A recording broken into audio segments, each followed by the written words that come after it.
Halo, sudah terdengar suaranya?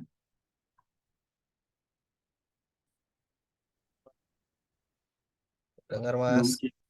Oke, mari kita mulai ya. Bismillahirrahmanirrahim. Assalamualaikum warahmatullahi wabarakatuh. Selamat pagi dan salam Waalaikumsalam. sejahtera untuk kita semua. Yang terhormat, Ibu Salma Fauzia sebagai pembicara dalam acara kuliah tamu hari ini. Yang kami hormati Bapak Ibu dosen serta staf pengajar dan yang kami banggakan para mahasiswa yang bersemangat. Pertama-tama mari kita panjatkan puji syukur kehadirat Tuhan Yang Maha Esa karena atas berkat dan rahmat-Nya kita dapat mengikuti kuliah tamu dengan tema membangun keselamatan menyelami aspek ketiga dalam konstruksi. Kuliah tamu ini merupakan sebuah kesempatan berharga bagi kita semua untuk menambah wawasan dan pengetahuan khususnya mengenai K3. Oleh karena itu, saya mengajak seluruh hadirin untuk dapat memanfaatkan kesempatan ini sebaik-baiknya tanpa mengurangi rasa hormat, marilah kita sambut Ibu Salma Fauzia. Waktu dan tempat saya persilahkan.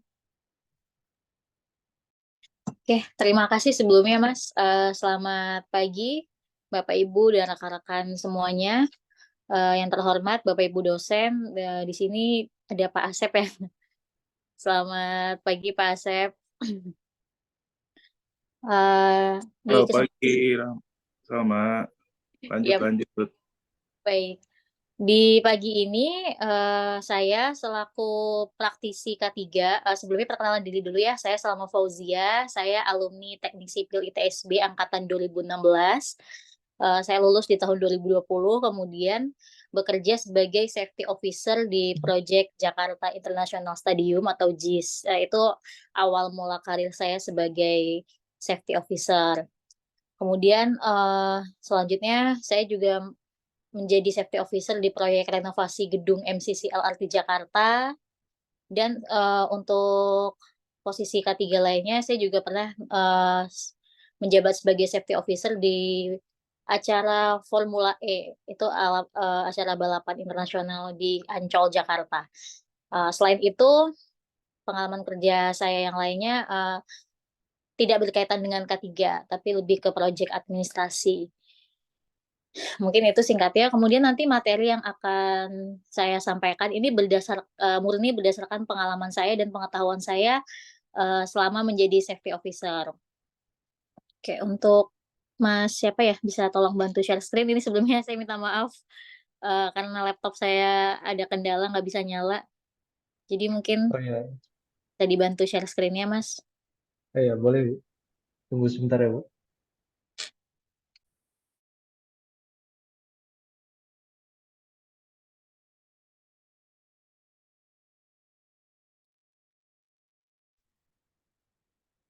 Oke, ini kita sifatnya santai aja ya, open diskusi aja. Kalau ada yang mau tanya langsung boleh, atau pokoknya kita interaktif aja ya. Karena sebenarnya lebih enak offline kalau diskusi kayak gini. Tapi karena keterbatasan waktu, tempat, dan hal lainnya, jadi kita bisanya online. Oke, baik, kita mulai ya. Judulnya saya ambil membangun keselamatan menyelami aspek K3 dalam konstruksi. Sebenarnya K3 itu luas banget ya. Tapi sebisa mungkin ini saya sampaikan dalam bentuk yang sederhana gitu. Oke, next Mas.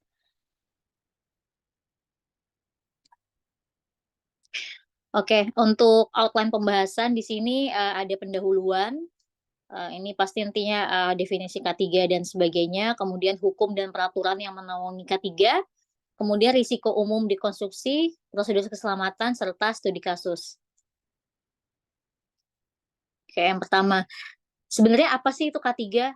Pasti teman-teman tuh di sini juga banyak yang udah tahu K3 atau mungkin ada juga yang belum tahu apa itu K3.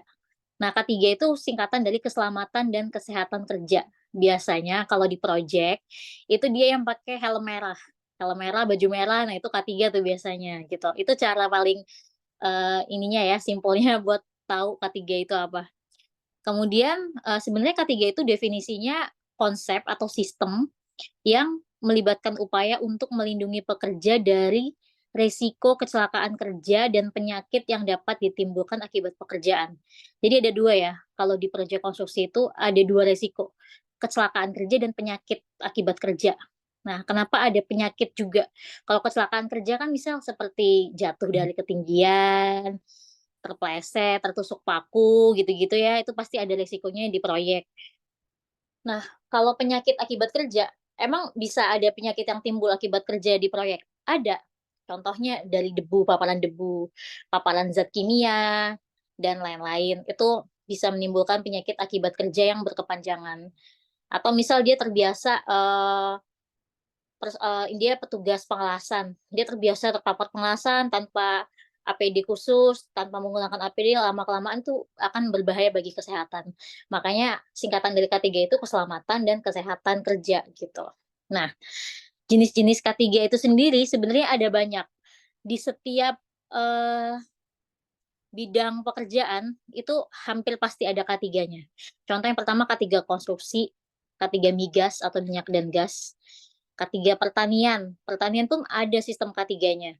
K3 perkantoran yang mungkin kalau orang awam kita ngelihatnya, loh di kantor kan cuma duduk-duduk aja, ngeduduk ngetik gitu, tapi juga ada sistem K3-nya. Kemudian K3 rumah sakit, K3 manufaktur, K3 kimia farmasi, K3 listrik, dan, K3 umum. Nah, K3 umum ini mempelajari semua, jenis K3 di seluruh bidang pekerjaan ya, tapi dia hanya mempelajari secara general. Tapi kalau dari keseluruhan ini, biasanya yang paling terkenal ketat banget K3-nya itu K3 migas.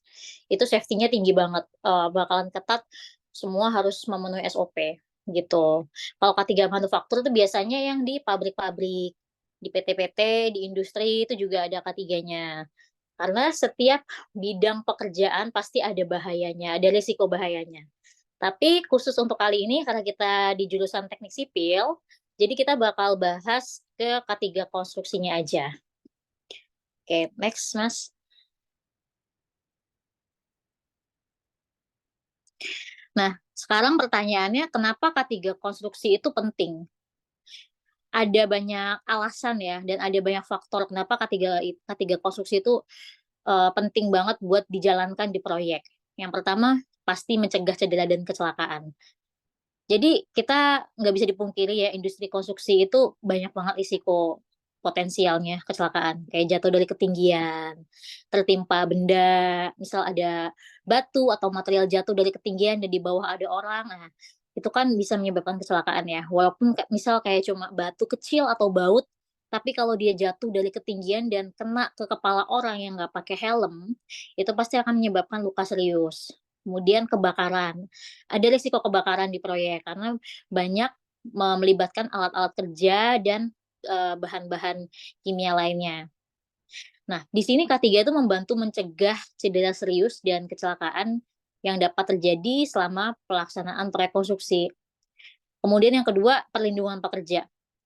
Ya pekerja di proyek itu memang harus kita lindungi ya, karena pekerja adalah aset. Kalau nggak ada pekerja, proyeknya nggak jalan. Karena percuma ada material tapi nggak ada pekerjanya, siapa yang mau ngerjain? Kalau pekerjanya nggak aman, maksudnya tiap hari ada banyak yang kecelakaan, lama-lama pekerjanya habis dong. Nah, K3 membantu melindungi nyawa dan kesehatan mereka gitu. Jadi diharapkan K3 itu bisa menciptakan lingkungan kerja yang aman dan sehat. Kemudian berikutnya peningkatan produktivitas. Jadi gini, pekerja yang merasa aman itu cenderung lebih fokus dan produktif. Contohnya gini, kalau kita, mmm, ada pekerjaan, contohnya aja ngelap kaca ya, ngelap kaca di ketinggian gitu, tapi cuma pakai tangga, dia pasti bakalan, nggak fokus di kerjaannya, dia takut jatuh pekerja tuh pasti. Jadi harusnya dia bisa ngelap kaca sampai ke sudut-sudut gitu, tapi karena dia merasa tidak aman, karena cuma pakai tangga, dia nggak bakal bisa menjangkau ke sela-sela kaca gitu. Jadinya nggak fokus dia kerjanya, jadi kurang produktif, jadi hasilnya kurang bersih. Nah, itu contoh simpelnya aja ya. Tapi kalau kita sediakan dia alat kerja yang aman, pakai scaffolding atau perancah, kemudian kita kita kasih full body harness, nanti di slide selanjutnya ada gambarannya lah ya. Ada tali pengamannya. Nah, otomatis dia akan merasa, oh ini saya udah aman nih. Jadi saya bisa menjangkau ke sela-sela yang lebih ini di sudut-sudut gitu. Jadi itu ngaruh banget antara lingkungan kerja yang aman dan produktivitas. Kita selaku pemberi kerja juga pasti maunya hasilnya yang memuaskan. Tapi gimana caranya biar hasil memuaskan? Ya ciptakan lingkungan kerja yang aman biar pekerjanya itu lebih fokus dan produktif dalam kerja. Oke, next. Selanjutnya pemenuhan regulasi. Jadi K3 itu ada payung hukumnya di Indonesia, nggak cuma di Indonesia, di berbagai negara itu dia ada persyaratan hukumnya. Bahkan kalau kita nggak mematuhi peraturan K3, itu perusahaan konstruksi bisa dikenakan sanksi hukum, karena kita ada dasar hukumnya yang kuat. Nanti kita bahas di selanjutnya ya, ada peraturan dan hukumnya. Karena misal terjadi kecelakaan kerja, pasti akan diusut oleh banyak pihak. Baik itu dari pihak kepolisian, dari pihak Komite Keselamatan Konstruksi, dari pemerintahan, itu pasti banyak yang ngusut. Jadi nggak main-main K3 ini ya, karena dia payung hukumnya jelas gitu. Karena kalau salah-salah nggak memenuhi K3, nyawa jadi taruhannya gitu, nyawa pekerja. Kemudian ya yang selanjutnya adalah menjaga reputasi perusahaan. Jadi kalau ada perusahaan konstruksi yang memprioritaskan K3, itu secara tidak langsung dia menunjukkan tanggung jawab sosial dan etika bisnis yang baik. Dan itu bakal jadi nilai plus di mata karyawan, klien, dan masyarakat umum. Contohnya misal PTA, PTA ini kontraktor gitu ya. Dia kerjanya nggak safety banget gitu, nggak mendukung gitu. Dia tidak menjalankan K3 dengan baik gitu. Hasilnya dia sering kecelakaan kerja, sering terjadi kerugian gitu kan. Nah, pasti image dia di mata klien itu bakalan berkurang gitu atau bahkan jadinya jelek karena aduh, PTA safety-nya jelek nih. Jadi dikit-dikit kecelakaan, dikit-dikit kerugian. Nah, itu juga penting untuk menjaga citra perusahaan. Tapi kalau dia me menjalankan K3 yang baik, jarang terjadi kecelakaan kerja, itu pasti jadi nilai plus. Karena biasanya ketika tender proyek, itu juga yang ditanyakan adalah sistem K3-nya gimana. Terus nanti bakal dicari track record-nya, pernah kecelakaan kerja apa aja nih PTA, terus tanggung jawab dia sebagai PTA gimana K3-nya. Nah, contohnya gitu. Kemudian selanjutnya adalah mengurangi biaya. Nah, ini tadi, kalau terjadi kecelakaan dan cedera kerja, pasti itu bakal menyebabkan biaya tambahan. Kayak biaya perawatan medis, kalau pekerjanya sampai luka berat masuk rumah sakit, ganti rugi, misal lagi erection girder ya, ngangkat girder gitu, girder baja atau girder beton, kemudian terjadi kecelakaan kerja, girdernya jatuh, itu udah pasti rugi. Rugi di material, alat, pekerja yang harusnya 1 hari selesai, ini jadi seminggu baru ngeberesin itu semua. Itu pasti butuh biaya yang besar.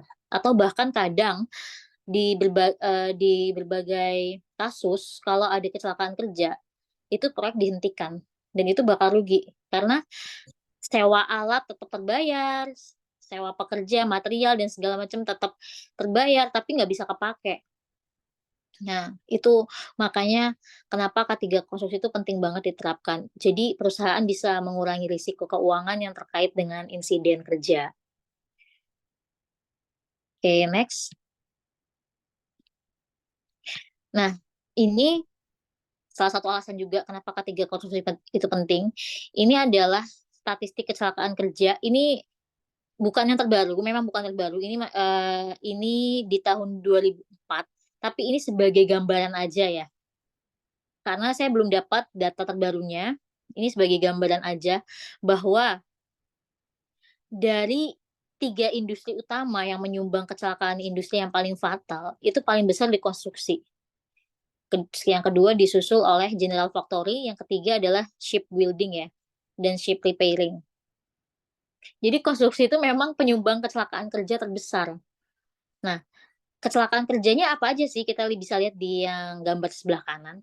Jatuh dari ketinggian, kemudian kejatuhan, tertimpa, kecelakaan di jalan, sakit jantung, terjepit mesin, tersengat, terbentur, terlindas, tersambar petir, dan yang paling banyak itu adalah jatuh dari ketinggian ya. Nah, ini sebagai gambaran umum aja bahwa banyak banget kecelakaan kerja yang disebabkan oleh konstruksi di industri yang akan nantinya teman-teman bakal masukin gitu kalau udah lulus.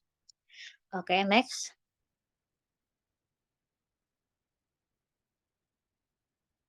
Nah, selanjutnya setelah kita lihat tadi bahwa K3 itu punya payung hukum yang kuat, ini ada beberapa contoh peraturan yang menaungi K3 di Indonesia. Nah, yang pertama adalah induknya. UU nomor 1 tahun 1970 tentang keselamatan kerja. Nah, ini dari tahun 1970 aja sebenarnya udah ada aturannya. Nah, kalau ini benar-benar ibaratnya induk dari peraturan K3. Jadi jadi di sini di UU nomor 1 tahun 1970 ini nggak cuma ngebahas K3 konstruksi tapi K3 secara general ya. Maksudnya contohnya pengertian keselamatan kerja, kemudian sebagai pemilik perusahaan kita harus nyediain apa untuk pekerjanya, kita harus menjamin keselamatannya dan lain-lain. Kemudian di UU nomor 13 tahun 2003 tentang ketenagakerjaan itu juga mengatur tentang K3. Kemudian nomor 3 ini lebih dikerucutkan lagi ya, Permenaker nomor 1 tahun 1980 tentang keselamatan dan kesehatan kerja pada konstruksi bangunan. Kemudian ada juga keputusan bersama Menaker dan Men-PU atau Pekerjaan Umum tentang keselamatan dan kesehatan kerja pada kegiatan konstruksi. Kemudian PP nomor 50 tahun 2012 tentang penerapan SMK3 atau Sistem Manajemen Keselamatan dan Kesehatan Kerja. Kalau sekarang disebutnya adalah SMKK, Sistem Manajemen Keselamatan Konstruksi. Jadi cakupannya lebih luas. Nah, yang nomor 6 ini yang terbaru. Peraturan Menteri PUPR nomor 10 tahun 2021 tentang pedoman Sistem Manajemen Keselamatan Konstruksi atau SMKK. Nah, kalau di proyek sipil pasti mengacunya ke yang nomor 6. Itu yang paling terbaru. Di situ lengkap banget, nanti bisa dicari, bisa teman-teman cari Permen PUPR nomor 10, itu diatur semuanya di permen tersebut. Jadi di proyek-proyek kalau mau bikin jadi kita ada yang namanya RKK ya, kayak dokumen RKK, Rencana Keselamatan Konstruksi, itu ngacunya ke nomor 6 gitu. Udah memenuhi belum? Misal di situ ada perbandingan kalau pekerjanya jumlahnya 100, safety officer-nya harus berapa? Kalau nggak salah 1:50 gitu. Jadi kalau ada 50 pekerja, setidaknya harus ada 1 safety. Kalau 100 pekerja 2 safety. Misal kayak gitu, itu udah diatur gitu semuanya. Oke, next. Nah, ini contoh-contoh ya potensi dan risiko kecelakaan kerja di konstruksi. Yang pertama adalah tertimpa. Jadi tertimpa material itu misal ketika ada loading unloading material. Misal gini ya, dari ada besi datang, itu besi datang kan biasanya dari di truk gitu ya, di trailer. Kemudian mau dipindahin ke area kerja. Kan nggak mungkin diangkat satu-satu karena berat ya kalau dia jumlahnya banyak. Pasti dia menggunakan bantuan kren. Nah, bantuan kren itu kalau ngikatnya nggak benar, faktor pertama ya, misal mengikat besinya itu nggak benar, kemudian atau slingnya nggak kuat. Jadi yang diangkat bebannya 50 ton, tapi krennya makanya cuma 25 ton. Nah, itu udah pasti nggak kuat kan. Kemudian slingnya udah rapuh. Slingnya sebenarnya cocok. Sling itu tali bajanya itu ya yang untuk mengangkutnya itu. Tapi udah rapuh, nggak diinspeksi dulu nih, nggak dicek dulu, ternyata udah rapuh, udah tidak layak pakai, akhirnya putus. Nah, apa yang terjadi? Besinya bisa jatuh dan menimpa pekerja di bawahnya, gitu. Jadi sebenarnya di saat lagi ada loading unloading material seperti ini, itu area di bawahnya, di sekitarnya harus diamankan, tidak boleh ada orang. Gitu. Dengan cara apa? Bisa kita pasang safety line atau barikade sehingga kalaupun amit-amit terjadi jatuh, materialnya lepas itu dari slingnya, tidak ada korban jiwa. Gitu. Karena yang pertama goals-nya adalah tidak ada korban jiwa. Gitu. Kemudian yang kedua, ini yang paling banyak ya, terjatuh dari ketinggian itu tadi. Kerja di ketinggian, nggak pakai full body harness, nggak pakai scaffolding yang proper, atau mungkin scaffoldingnya udah karatan, udah goyang, nggak diinspeksi terlebih dahulu. Itu bisa menyebabkan kecelakaan terjatuh dari ketinggian, dan ini udah banyak memakan korban. Dan kalau terjatuh dari ketinggian, itu udah potensi dan resikonya udah fatal banget gitu. Eee, paling paling enteng ya mungkin luka berat gitu, dan paling banyak ya meninggal. Kemudian tersengat listrik, pasti ada risiko ini, karena kita pakai banyak alat-alat listrik juga ya di proyek, kayak gerinda, colokan, kemudian alat-alat lainnya, panel listrik. Nah, itu kalau kabel-kabel listrik tersebut, alat tersebut tidak pernah diinspeksi dan ternyata ada yang terkelupas atau terjadi korsleting, itu bisa, melukai pekerja. Kemudian ada juga resiko terperosok. Jadi contohnya ada galian. Nah, kalau ada galian kayak gini, misal biasanya orang kalau jalan nggak lihat-lihat nih, misalnya lagi main HP atau lagi baca apa gitu ya, dan nggak ada pagar pengaman di sekeliling galian tersebut. Nah, itu bisa resiko orang jatuh terperosok ke dalam galian. Oke, next.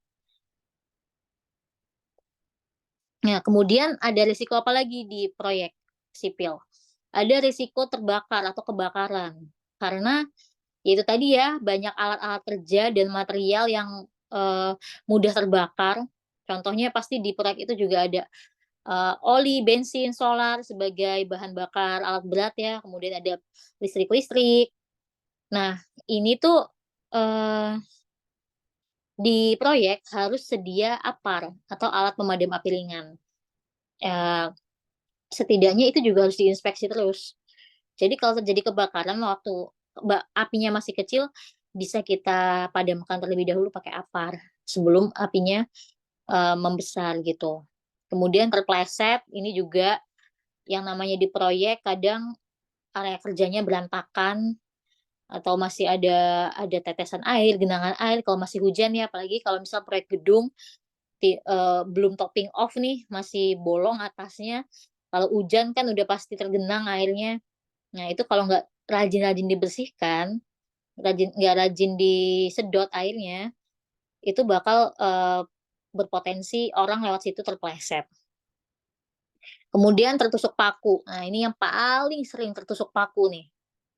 Karena kadang masih ada juga pekerja atau perusahaan yang nggak menyediakan sepatu safety. Padahal itu penting banget. Jadi memang masih banyak perusahaan yang mengabaikan K3, perusahaan konstruksi. Padahal kalau paku-paku kayak gini kan hal yang common ya di proyek, pasti ada gitu paku-paku kayak gini. Kalau kayak gini cara mencegahnya tuh ada 2. Yang pertama memang harus pakai sepatu safety yang standar ya, bukan yang abal-abal, biar kalau kita nggak sengaja kayak gini nih, nggak tembus gitu. Yang kedua, setiap paku yang nongol kayak gini harus dipalu, ditidurin. Jadi jangan sampai pakunya nongol kayak gitu, gitu. Itu cara yang kedua. Itu biasa yang kalau di lapangan ya. Kemudian ada potensi apalagi, alat berat terguling. Nah, ini alat berat terguling ini juga sering terjadi nih. Jadi nggak cuma, apa ya, nggak cuma faktor manusia gitu.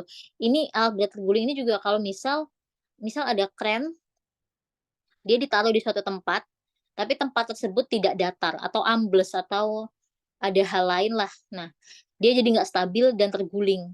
Nah, itu kan juga bahaya banget ya, apalagi kalau misal kerennya di tengah jalan. Misal contohnya kayak di proyek jalan jalan tol atau proyek flyover, itu kan alat beratnya di tengah jalan ya, itu bahaya banget, bisa bisa ngena ke masyarakat umum gitu.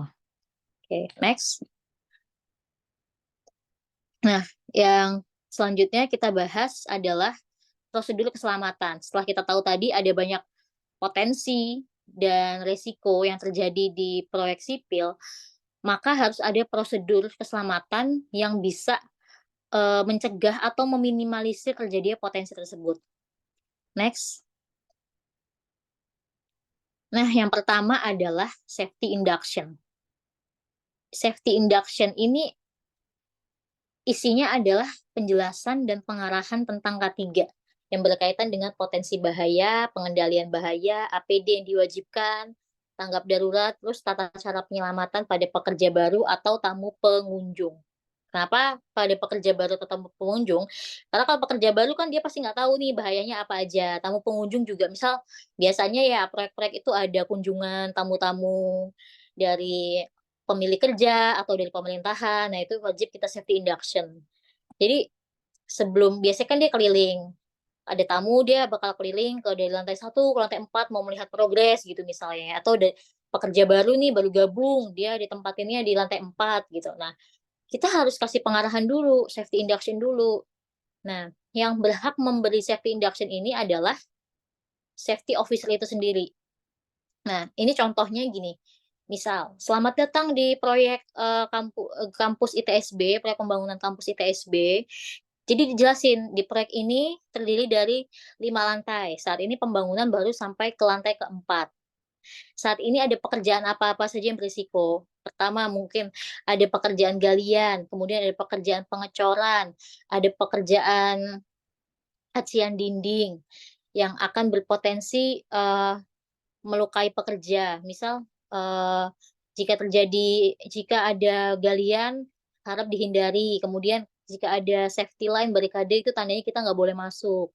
Kalau Bapak Ibu mau berkunjung ke lantai 4, diwajibkan menggunakan APD lengkap, helm, rompi, sepatu, full body harness, dan lain-lain. Jadi kita jelasin nih ke pekerja baru atau ke tamu pengunjung, bahwa ada risiko-risiko bahaya tersebut, gitu. Kemudian kadang di safety induction kita juga kasih tahu hal-hal yang umum, di toilet itu sebelah mana, masjid atau musola sebelah mana. Jadi, tamu pengunjung atau pekerja baru itu nggak akan bingung gitu, karena udah kita induction, kita kenalkan di awal gitu.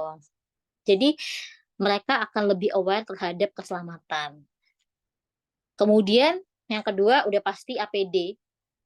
APD ini wajib disediakan oleh pemilik perusahaan. Jadi, APD itu kelengkapan yang wajib digunakan saat bekerja sesuai bahaya dan risiko kerjanya. Kenapa sesuai bahaya?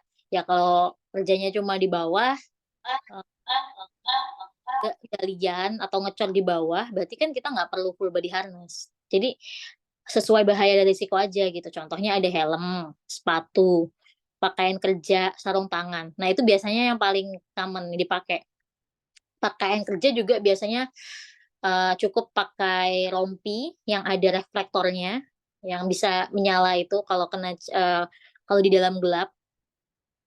Kemudian kacamata pengaman, masker gas. Nah, ya kalau cuma motong kayu atau apa kan nggak perlu pakai masker gas. Kemudian pengaman telinga ini biasanya kalau dia pekerjaannya itu bising.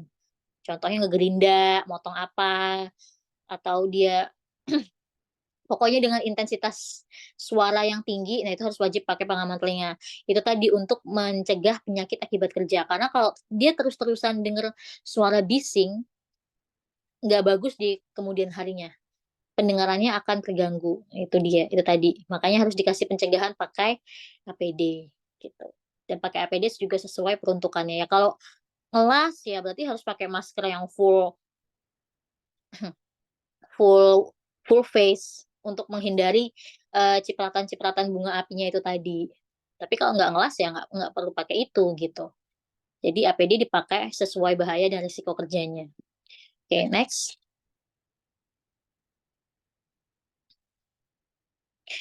Nah, ini contohnya ya, APD standar. Ya ini standar lah ya, yang biasa ada di proyek-proyek. Kalau kalau teman-teman pernah masuk ke proyek, biasanya ada logo-logo APD kayak gini nih. Nah, kemudian ini contoh full body harness yang kita disebut-sebut tadi di awal. Ini kalau contoh bekerja di ketinggian. Dia harus pakai full body harness. Jadi lanyard atau tali panjang yang ada cantolannya itu dikaitkan ke lifeline. Nah, lifeline atau tali ini juga bukan sembarang tali, talinya juga harus yang standar dan ada ketentuannya. Jadi di hukum dan peraturan K3 tadi, itu sebenarnya juga ada yang mengatur tentang bekerja di ketinggian, ada yang lebih detail lagi. Ada yang ngebahas APD, ada yang ngebahas ketinggian, ada yang ngebahas scaffolding gitu.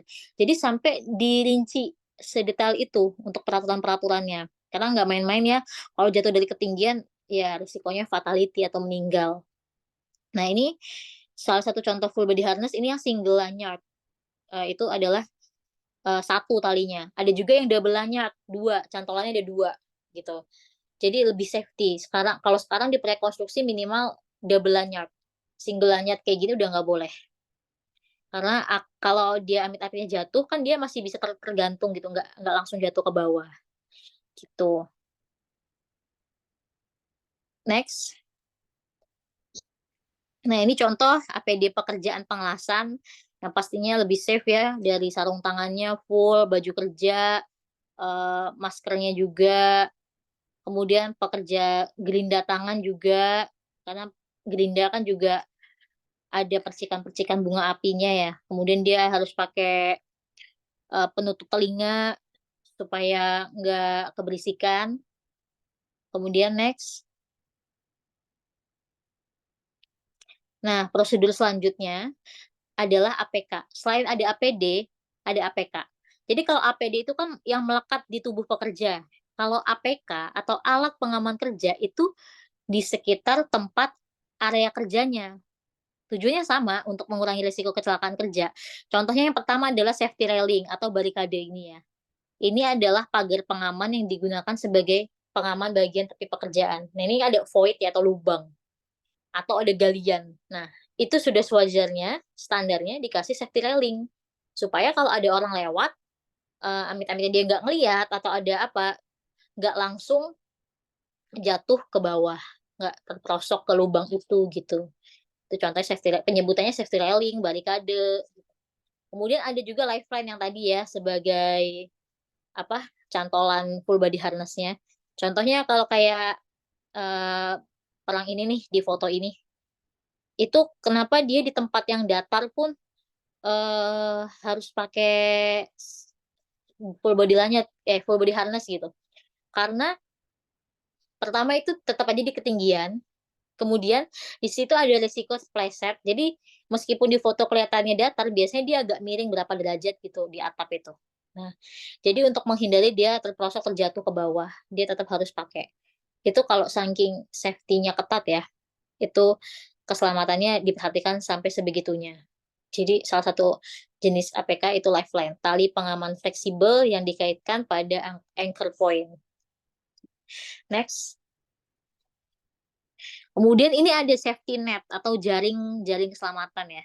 Ini gunanya untuk apa sih? Ini untuk menahan benda jatuh yang dari atas. Jadi nggak langsung jatuh ke bawah. Nah, pasti kayak gambar yang di sebelah sebelah kiri pasti teman-teman sering lihat nih di proyek.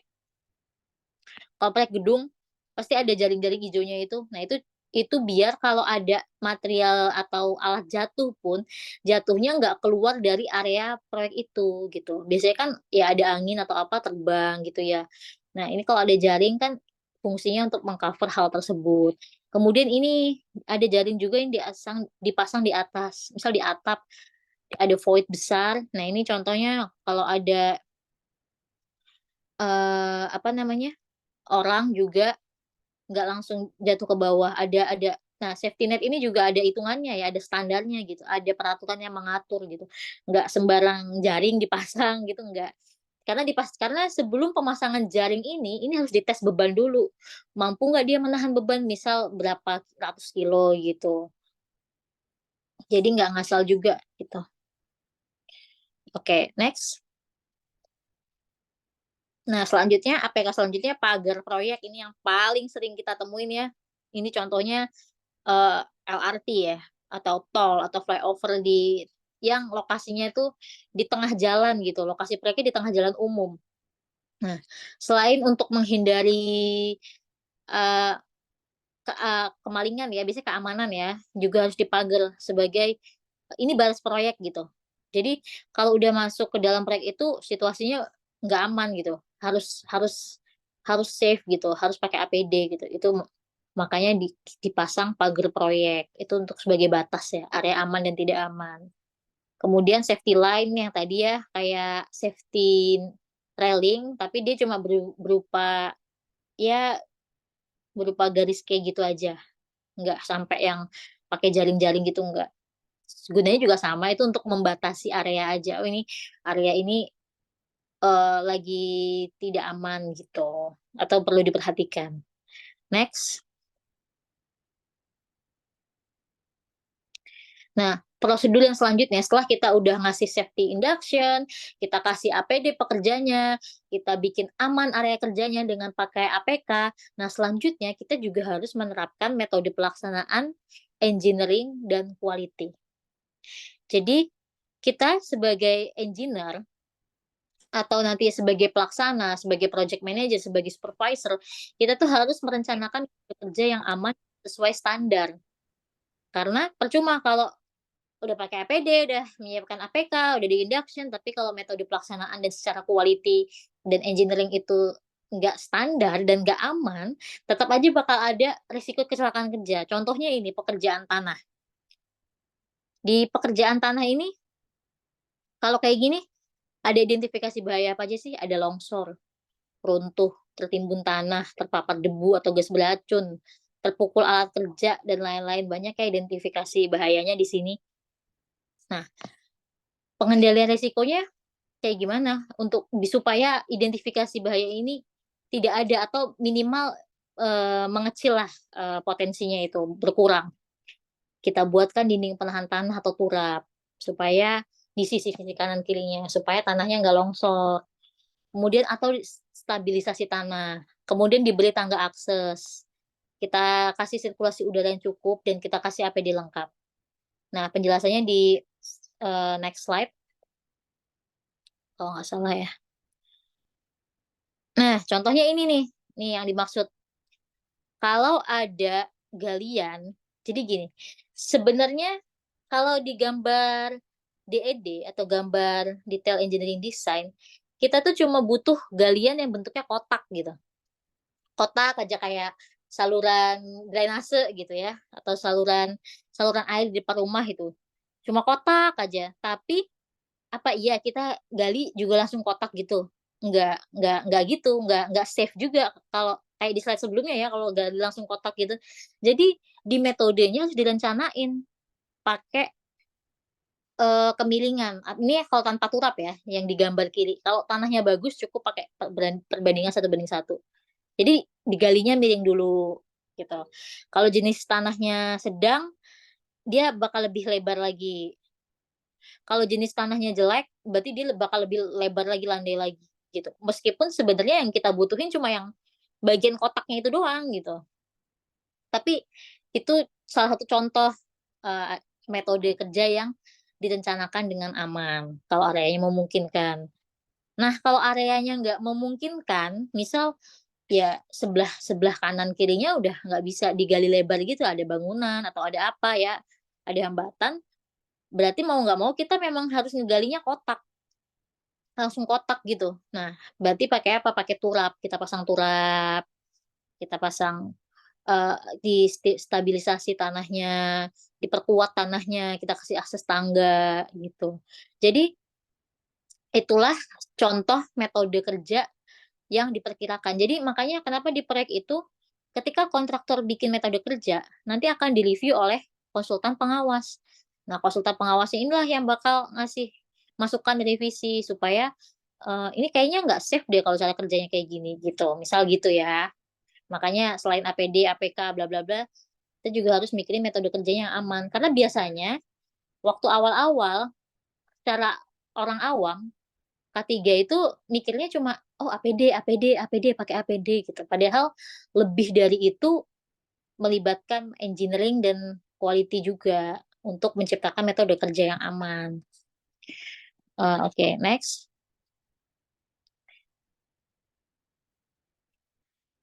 Nah, ini contoh selanjutnya lagi. Kita lihat kan pekerjaan tanah ya contohnya. Yang kedua adalah pekerjaan bawah tanah atau ruang terbatas.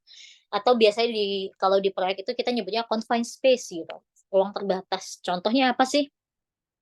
Contohnya adalah, galian di bawah tanah, galian sumur atau galian GWT ya, groundwater tank, itu kan dalam banget ya dan kadang sempit gitu. Jadi kita harus nyiapin apa aja nih sebagai supervisor atau sebagai engineering.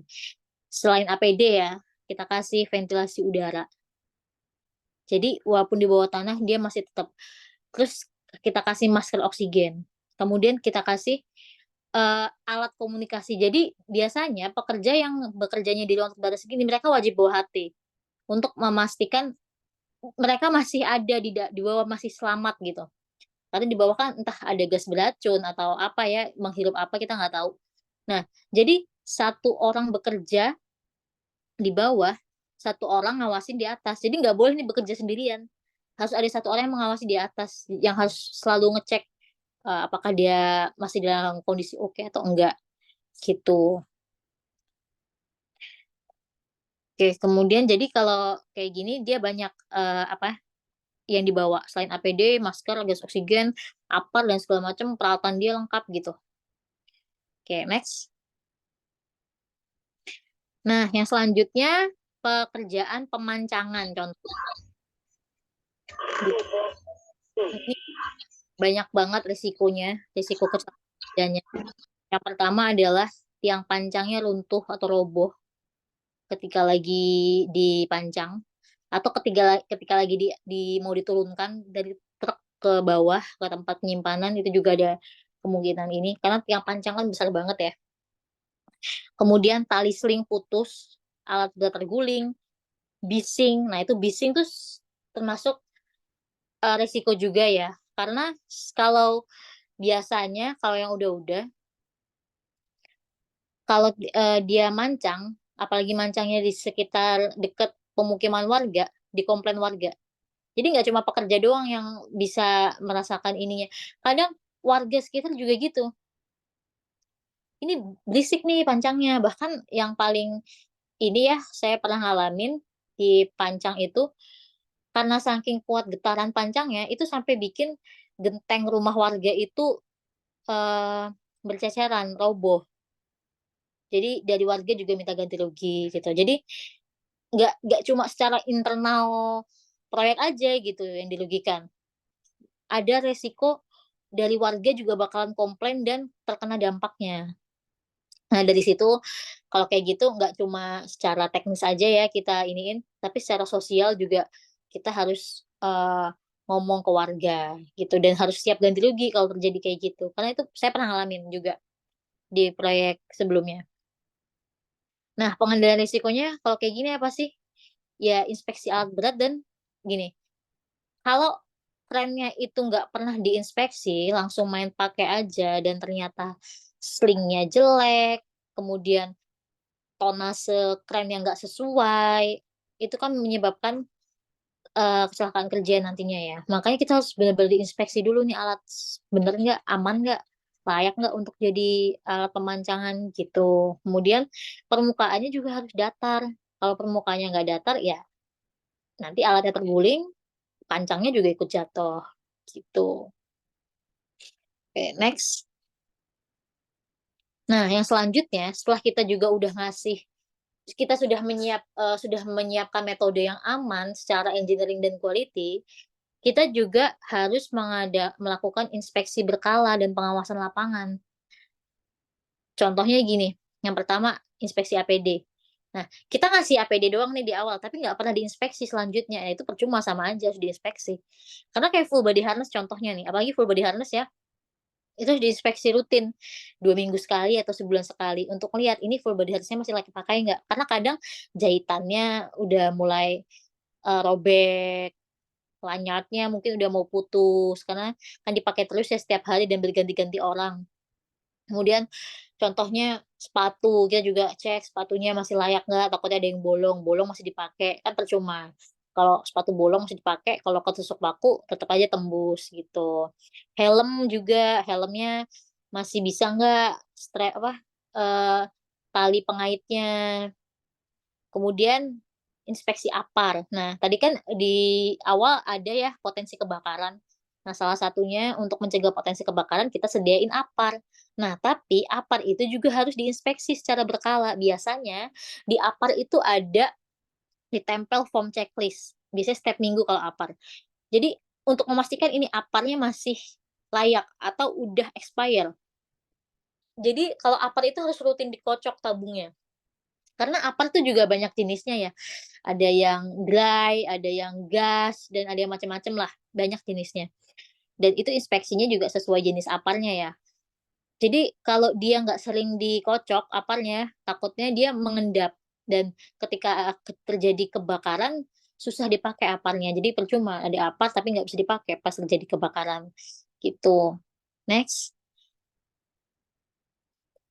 Hand tools tuh juga harus sering inspeksi. Itu tadi ya, kalau sebagai safety officer harus punya jadwal inspeksi. 2 minggu sekali, atau seminggu sekali, atau sebulan sekali, itu harus udah ada jadwalnya. Hand tools, contohnya kayak gerinda, cutting wheel, atau alat-alat kerja lainnya ya, yang takutnya gini, ketika ini gerindanya rusak, pas lagi dipakai, ternyata mata pisaunya terbang gitu, atau gimana lepas gitu. Nah, itu kan bahaya banget ya. Itu tajam banget bisa putus kali jari orang atau tangan orang kalau kena gitu. Itu tugasnya safety officer juga untuk ngecek. Makanya di setiap hand tools, di setiap alat kerja itu pasti ada stikernya biasanya. Stiker label inspeksi. Untuk biar dia tahu nih, pekerja juga tahu dan pengawas juga tahu, oh udah diinspeksi. Terakhir kapan nih diinspeksi? Oh 5 hari yang lalu, oke masih oke lah gitu.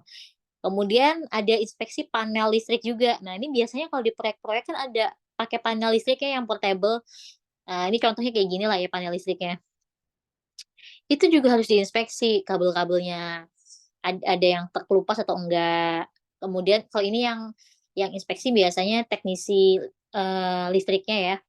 Dan kemudian yang namanya panel listrik itu harus selalu dalam keadaan terkunci untuk menghindari hal-hal yang tidak diinginkan. Siapa tahu ada orang iseng diputus kabelnya ya, atau apa gitu kan. Nah, tapi kalau dikunci terus ada mau dipindahin tuh panelnya atau ada tergenang air atau apa gitu, kan bingung nih dikunci nih gimana nih gitu kan. Makanya kadang di setiap panel listrik itu di pintunya pasti ada kontak person PIC-nya, penanggung jawab panel tersebut. Jadi kalau ada apa-apa hubungi orang tersebut. Nah, itu salah satu yang diinspeksi juga. Kalau panel listrik nggak ada stiker PIC panelnya, itu termasuk jadi temuan. Harus ditambahin stiker PIC. Sampai sedetail itu ya kita diaturnya di K3 itu. Next. Kemudian inspeksi alat berat. Ini juga kalau ada kren, ekskavator, bulldozer, itu biasanya pengecekan rutin tuh sebulan sekali. Tapi setiap hari juga harus dicek sendiri oleh operatornya. Jadi biasanya ada checklist, apakah misal powernya hidup, apalagi tuas masih bisa digerakin atau apalah, adalah checklist checklist checklist khusus operator yang setiap hari gitu. Nah, kemudian ada inspeksi scaffolding juga. Biasanya di scaffolding itu ada tag-nya. Ini contohnya ya, tag hijau nih, safe for use gitu. Ini artinya udah diinspeksi dan itu pun juga ada tanggalnya.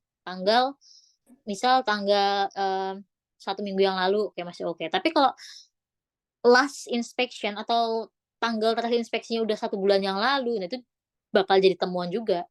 Karena scaffolding itu seminggu sekali biasanya gitu. Tapi kalau dia nggak safe, misal udah diinspeksi nih, oh nggak safe nih, tag-nya biasanya warna merah, unsafe for use. Jadi biar pekerja juga tahu, pas di safety induction awal dikasih tahu, nih kalau merah berarti nggak boleh dipakai ya scaffoldingnya, kalau ada tag merah, kalau tag hijau ya silahkan, gitu. Next.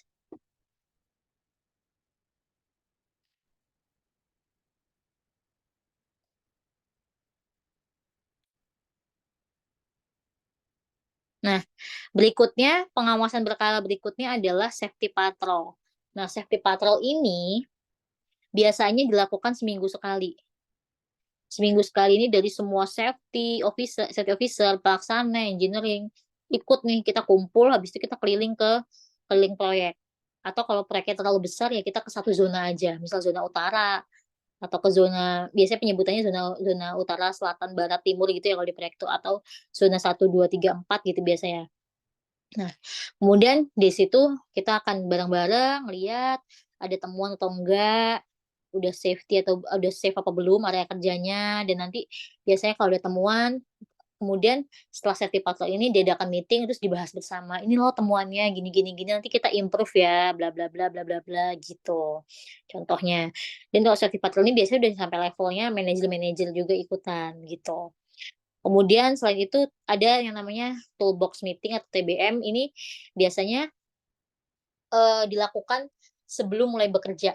Jadi udah ada safety induction nih, sebelum kerja setiap hari pun harus dilakukan TBM, biar pekerja itu tahu TBM itu isinya apa sih, ngasih tahu hari ini kita kerjanya ini ya, pasang besi, ngecor, dan bla bla bla. Ada potensi bahaya ini, dicek APD-nya, pakai APD semua ya, bla bla, di absen. Terus di TBM juga dicek juga ini ada yang sakit atau enggak gitu. Kalau sakit ya silakan ke klinik dulu atau gimana, atau lagi nggak fit untuk bekerja. Intinya kayak gitu. Jadi seterstruktur itu untuk menjalankan K3 di proyek. Next. Nah, setelah kita tadi ngomongin soal prosedur, kemudian resiko dan segala macam, ini saya mau ngasih contoh aja, contoh bad finding ya atau temuan di project. Oke, kalau kayak gini di gambar yang sebelah kiri, kira-kira kurangnya apa ya? Ada yang bisa jawab? Mau coba jawab? Biar tergambar nih.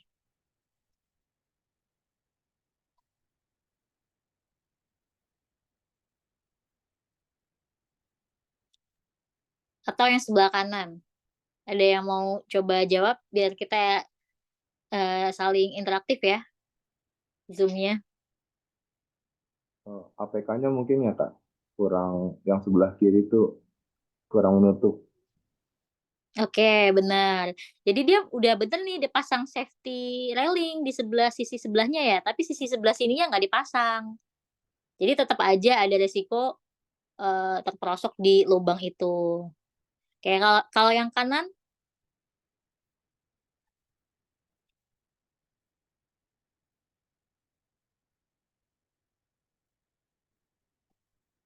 yang lain mungkin ada yang mau coba jawab yang sebelah kanan. Harus dieliminasi tuh Bu, Halo, gimana? harus dieliminasi, potong. Oh, betul, betul. Ya, itu kalau itu biasanya besi yang nongol dari pengecoran lantai itunya ya, jadi harus dipotong. Kalau enggak nanti resiko orang kesandung dan ketusuk besinya. Oke, next.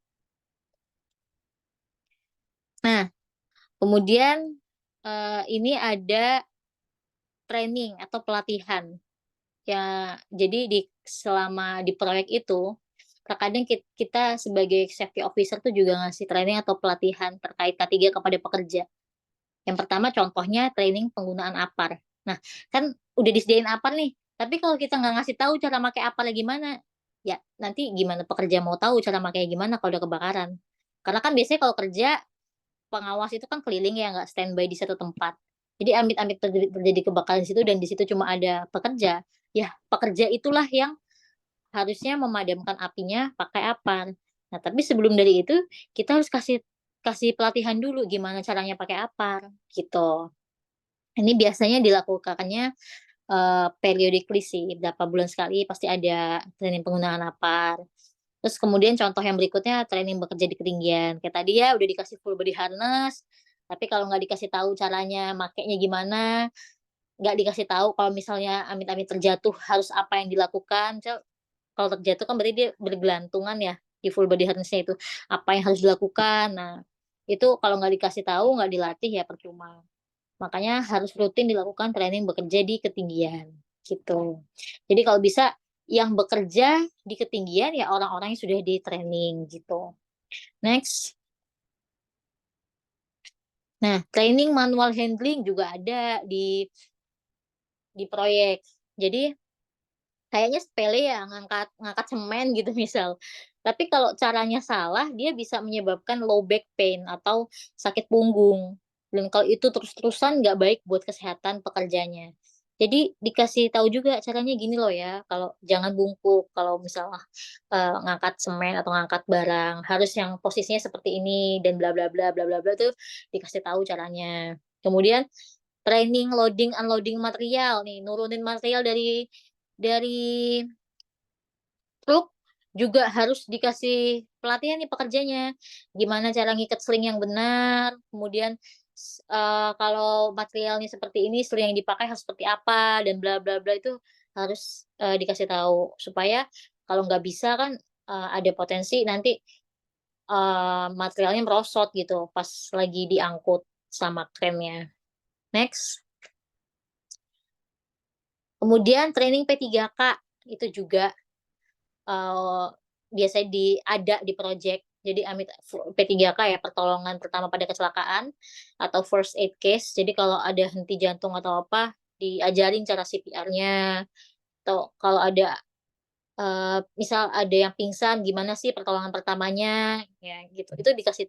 Nah, yang ngasih pelatihan kayak gini biasanya pihak medis gitu. Jadi selain safety officer di project itu juga biasanya ada tenaga medisnya yang standby gitu. Kalau terjadi kecelakaan atau apa dan pengecekan kesehatan pekerja itu pihak medis yang berwenang. Kemudian training basic scaffolding itu juga. Kan yang masang scaffolding, kan scaffolding nggak mungkin langsung berdiri gitu aja ya. Jadi dipasang sama pekerja. Nah, dipasang sama pekerja dan diawasi oleh supervisor scaffolding dan diinspeksi sama inspektur scaffolding nantinya. Nah, yang masang scaffolding itu juga harus ngerti basic scaffolding-nya. Jadi kalau pekerja baru nggak tahu apa-apa terus langsung masang scaffolding, ya itu kan juga bahaya ya, takutnya dia masangnya nggak bener. Walaupun nantinya diperiksa sama inspektur juga, tapi setidaknya pekerjanya itu harus ngerti basic scaffolding gitu. Next. Nah, terus setelah semua proses yang tadi itu ya kita udah ngasih training, kita kasih kita jalankan inspeksi, kita menerapkan metode, APD, APK, ada juga yang namanya simulasi tanggap darurat atau emergency response plan di project. Jadi ini tuh gunanya untuk memastikan semua anggota tim itu udah nanti bisa menghadapi situasi darurat. Contohnya, simulasi tanggap darurat gempa bumi itu. Misal kalau gempa bumi, apa sih yang harus dilakukan? Misal dia lagi bekerja di atas atau lagi di lantai berapa, terus ada gempa bumi, apa yang harus dilakukan? Kita harus simulasi. Nah, dan simulasi ini nggak ngasal ya, harus ada perencanaannya dulu. Ada yang namanya simulasi skenarionya. Jadi kita seakan-akan tuh berandai-andai gitu. Pada jam segini terjadi gempa bumi berkekuatan 5,5 skala Richter, kemudian pekerja sedang ini bla bla bla, kita bikin skenarionya terus nanti pekerja akan berlindung di mana bla bla bla. Nah, kita kasih tahu terus kita simulasiin jika terjadi gempa bumi, apakah eee, misal golden time-nya adalah untuk selamat 3 menit gitu. Pas simulasi ternyata 2 menit tuh udah cukup untuk pekerja menyelamatkan diri. Nah, berarti, oh simulasinya begini. Jadi nanti ketika ada gempa bumi beneran, ya udah, pekerjanya, udah bisa gitu, udah nggak bingung lagi gitu.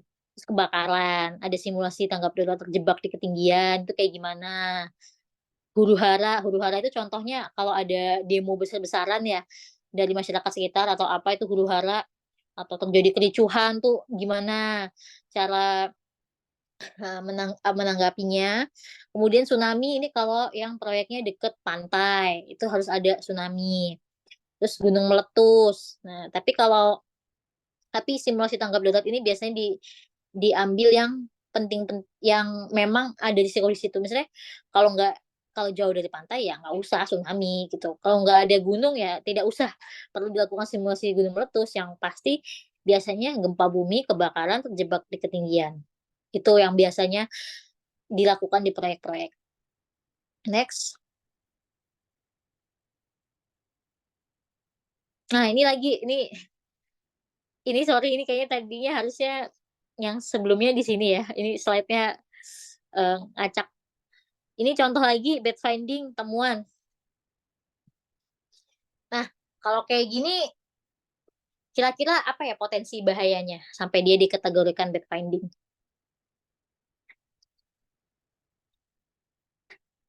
Mungkin ada yang mau coba jawab? Itu temuannya housekeeping itu, Bu. Ya, betul, betul. Yang sebelah kanan housekeeping, yang sebelah kiri sebenarnya juga housekeeping, tapi tangganya juga ya. Itu kan ibaratnya dia mau bikin jembatan ya, biar bisa nyebrang gitu. Tapi nggak standar ala kadarnya aja. Nggak ada pegangannya, nggak ada apanya. Nah, kenapa sih housekeeping tuh juga sebagai salah satu temuan.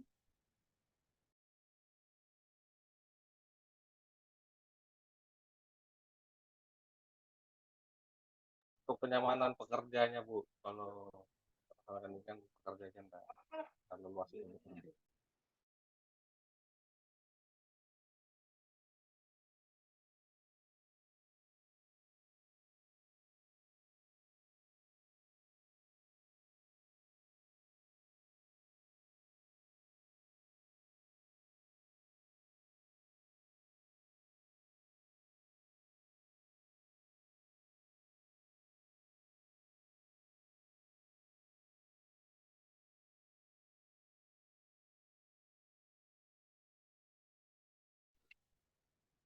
Halo, maaf keputus. Oke, kita lanjut ya. Kenapa housekeeping itu menjadi salah satu temuan di K3 juga? Jadi kalau area kerja yang berantakan, tidak rapi, itu juga berpotensi menimbulkan kecelakaan kerja. Jadi berantakan nih, sampah di mana-mana, material di mana-mana, orang mau lewat juga pastinya bakalan kesusahan. Nanti ada paku, ada material lain yang berbahaya, dan nggak sehat juga untuk lingkungan kerjanya. Itu contohnya gitu ya. Jadi walaupun judulnya itu proyek, ya tetap harus rapi. Meskipun kesannya kalau ya namanya juga proyek pasti berantakan gitu, enggak. Harus tetap dijaga kerapiannya, 5R-nya. 5R itu rapi, resik, rawat, rajin, ya itulah ada singkatannya 5R. Intinya kebersihan dan kerapian gitu. Next.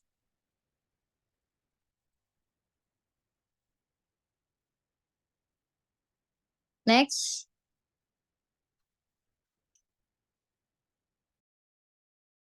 Nah, ini contoh selanjutnya, bad finding selanjutnya, yang kalau sebelah kiri itu kira-kira potensi bahayanya, ada yang mau coba jawab?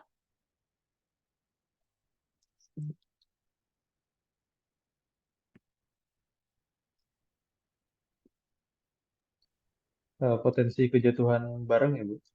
Iya, betul. Jadi di situ kan ada material yang tersisa atau tertinggal di situ ya. Itu berpotensi materialnya jatuh, terbang, jadi ngenain pekerja di bawahnya. Tuh. Itu makanya harus harus diambil, nggak boleh ada material tertinggal seperti itu. Kemudian yang kanan ini tadi ya housekeeping. Ini kalau area kerjanya begini nggak safety dan tidak bersih. Karena K3 kan biasanya K3L, keselamatan dan kesehatan kerja lingkungan. Lingkungannya juga harus bersih, rapi. Next. Nah, ini tadi udah dibahas nih panel listrik. Nah, kira-kira kalau dari gambar ini resiko atau bahayanya apa aja ya?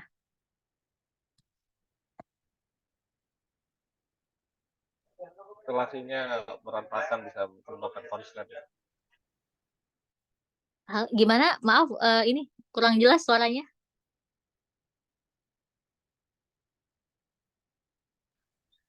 Untuk instalasi panelnya tidak standar, berantakan kabelnya, bisa menyebabkan konslet. Iya, betul. Jadi yang di sebelah kanan itu nggak boleh ya, kalau kabel-kabelnya berantakan kayak gitu, harus disusun yang rapi. Karena pertama itu tadi ada resiko konslet, kedua kalau ada genangan air, dia di bawah-bawah itu nggak boleh kena. Kemudian, kalau ada orang lewat itu juga menghalangi ya, bisa kesandung kabel, terlilit kabel. Kemudian di sebelah kiri itu udah betul ya, udah ada PIC-nya, ada stiker PIC-nya, tapi sayangnya kenapa nggak dikunci. Itu jadi temuan juga kalau di K3, harus dikunci, harus dalam keadaan terkunci panel listriknya. Oke, next. Nah, ini kalau ini yang sebelah kiri kira-kira temuannya apa? Ada yang bisa jawab? Pakai body harness Bu ya. Ya, betul. Nggak pakai body harness tuh udah setinggi itu, tapi nggak pakai body harness tuh. Itu itu nggak boleh kayak gitu. Sebagai pengawas, sebagai safety officer, pokoknya kalau di lapangan, di proyek, semuanya bisa menjadi K3, petugas K3. Jadi begitu tahu ada pekerja yang nggak pakai full body harness di ketinggian seperti itu, siapa aja boleh negur sebelum terjadi kecelakaan. Kemudian nah yang kedua, kalau ini kira-kira apa ya temuannya? Hebel ini. Ini loading unloading material hebel nih. Jatuhan di bawahnya Bu. Iya, kejatuhannya karena harusnya kalau ngangkat material kayak gini, ini harus di cover sama jaring. Jadi Dijaga jarak keliling betul, bawahnya Bu, dikasih batas.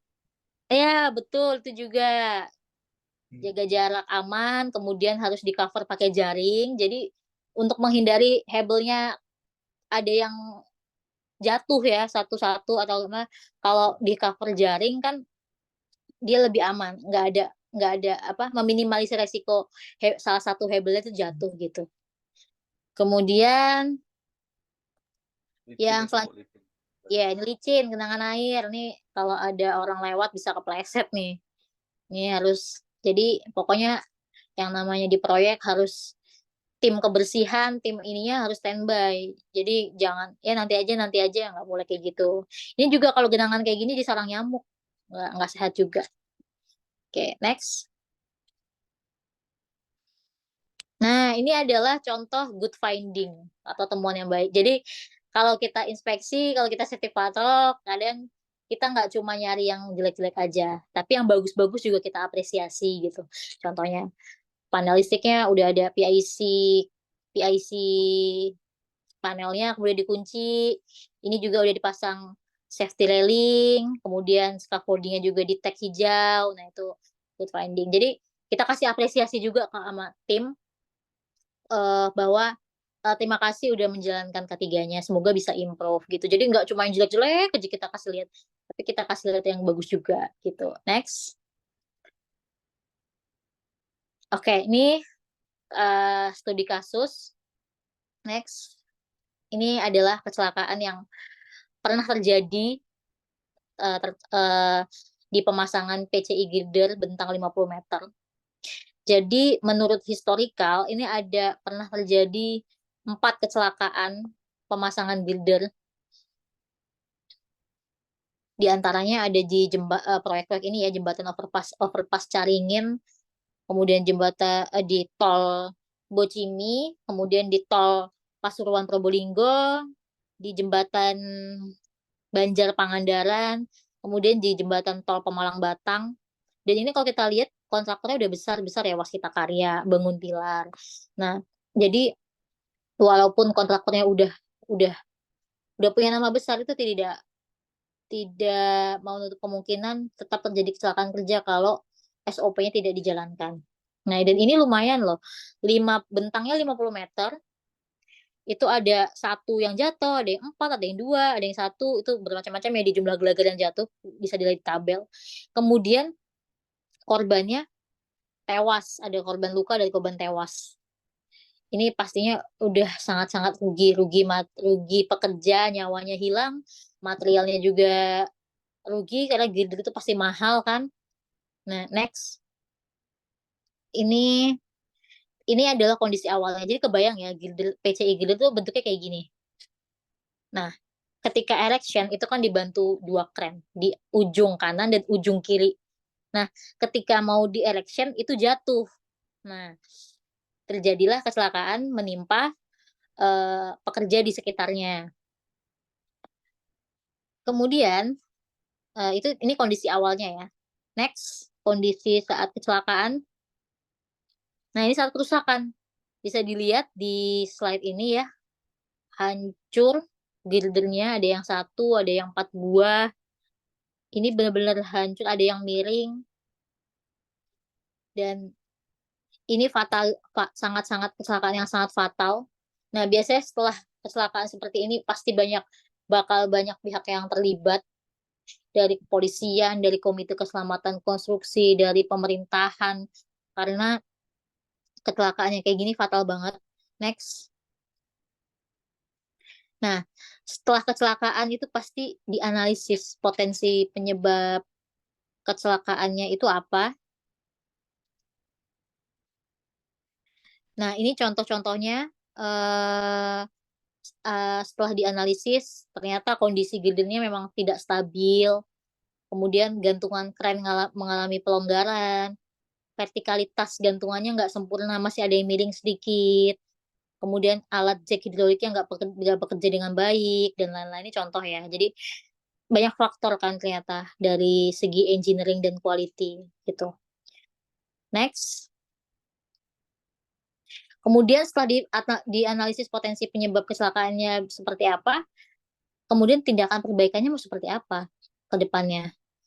Nah, ini pasti ini rangkumannya ya. Berarti harus diubah ujung gelagar bentuknya biar stabil.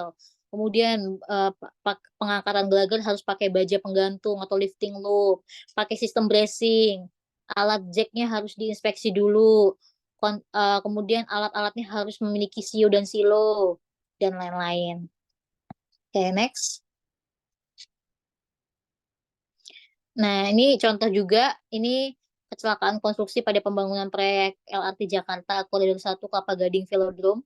Ini di tengah jalan umum. Ini kontraktornya adalah Wijaya Karya.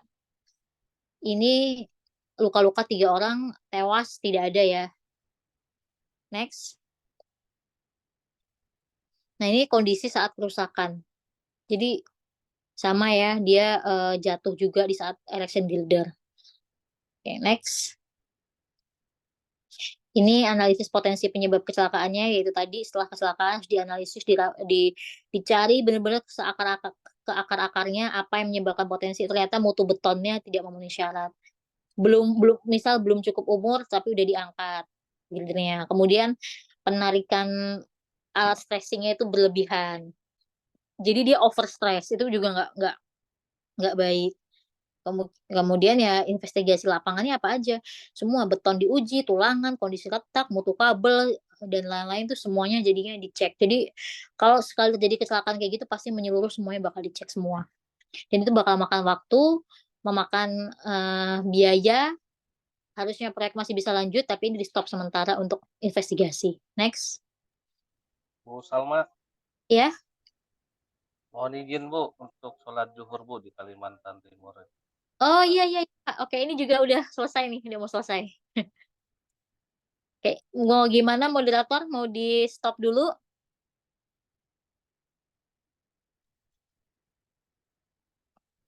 Sebagian peserta banyak di Kalimantan Timur. Oke. Pak moderator gimana? Mau di stop dulu?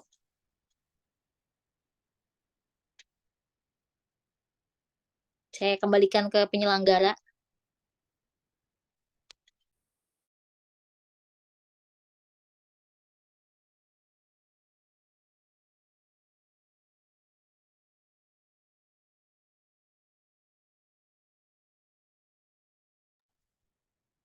Kita akan break sebentar ya, Bu. Kurang lebih 15 menit mungkin, atau 10 menit lah. Ya, Bu.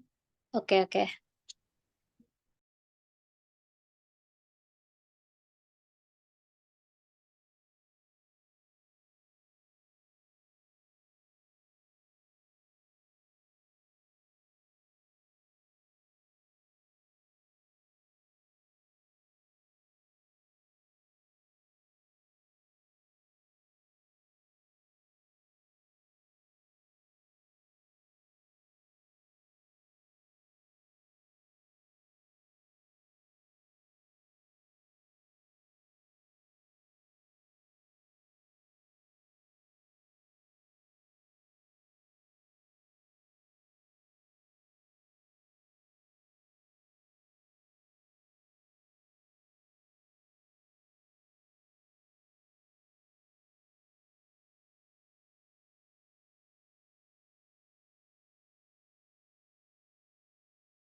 Halo Salma,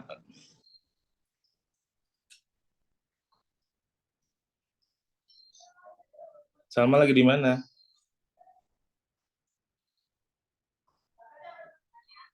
Ini break dulu ya, Rizky ya? Iya, betul, Pak. Oh iya, lagi di mana Sal? saya di rumah, Pak. Oh di rumah. Enggak WFH lagi atau sudah WFH? Ini masih WFH. Oh, si WFH. Oke. Jadi apa namanya? Sekarang di K3 ya fokusnya ya. Enggak, kalau sekarang masih lagi ke project control administrasi, Pak. Oh, project kontrol administrasi di project gitu ya. Mm-mm. Oh, tender berarti lelang gitu ya. Enggak sih, lebih ke ngurusin ini, Pak, schedule, phone, Oh, gitu. masih tapi bukan di divisi K3 bukan. Bukan. Oh, bukan. Oke. Ya. Tapi ketiganya seru ya. Seru banget, Pak. Ya, ada apa namanya? Eh rencana buat naikin SKK lagi, masa masih muda kayaknya. Kayaknya kalau muda dengan presentasi yang tadi kayaknya kurang relevan kayaknya. Kan, Minim, minimal madya ya, minimal madya atau naik ke utama lah. Tapi utama kayaknya jenjangnya belum belum ini ya. Kalau Salma tuh kalau nggak salah 2019 ya. 2020, Pak, lulusnya. Oh 2020 ya. 2020 harus madya sih udah bisa jenjang jenjang 8 udah harusnya bisa. Kalau muda kan jenjang 9. Muda kan jenjang 10 ya. Kalau di madya jenjang 9, utama jenjang madya jenjang 8, utama jenjang 9 gitu. Itu ada syarat sih. Syaratnya ya syarat Harus dari